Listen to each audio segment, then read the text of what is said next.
เสร็จแล้วมาฟังกติกามาแดงนี่กับผมให้ขวาเอาแล้วเฮ้ยไอ้นี่แน่ไอ้บางยังไงไอ้บางข้อควายมาตามทีอะไรยิงเนี่ยไม่เป็นไรเว้ยป้า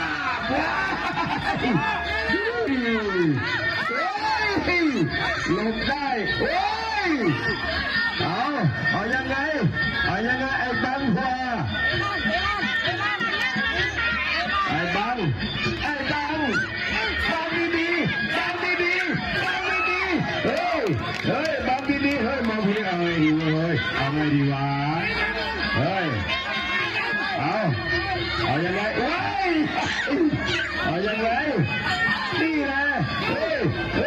ว้ายหาว่าละออกกันว่าสู้ที่ว่าบังเลยว้าย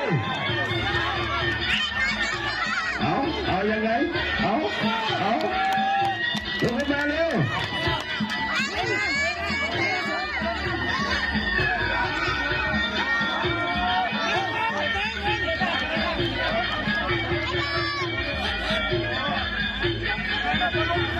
ออกอาวุธไปเถอะเร็ว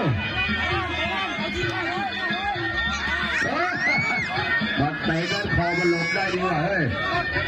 เตะบ้างสิว่าไอ้บ้างเฮ้ยมันต่อยกระจับเขามาเล่นขี้ซ้อดีกว่าไอ้เนี่ยเฮ้ยไอ้นี่ไอ้ถุยดีเลยแล้วนี่มาไปเฮ้ยเดินเลยหมดยกเอาแนมให้มันกิน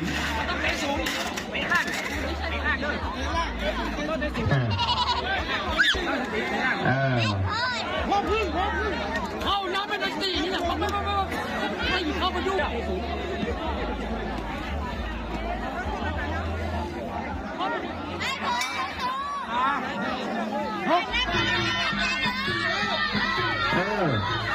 อย่าก้มอย่าไปก้มเอาซ้อมมันให้น่วมเลยป่ะซ้อมมันให้น่วมเลยทิ้งหัวโซ่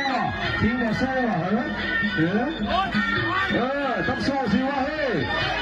ต้องออกเตะหมัดเท้าไม่ออกจะไม่ได้ก้มต้องออกหมัดท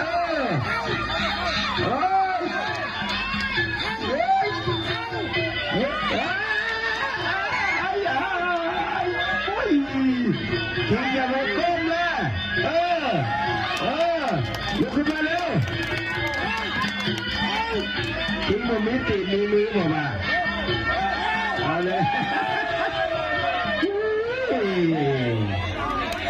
เห็นละไอ้แก๊งหมูดีเนี่ยพอเตอร์อันนั้นทั้งนั้นเลยเราแก๊งมาเลยนะน้ำเงินนะมุมน้ำเงินนะทั้งแก๊งเลยอ่ะโอ้โหพอนะทีไม่ต้องมาขึ้นเวทีแล้วพอเตอร์ทั้งแก๊งมาเลยอ่ะ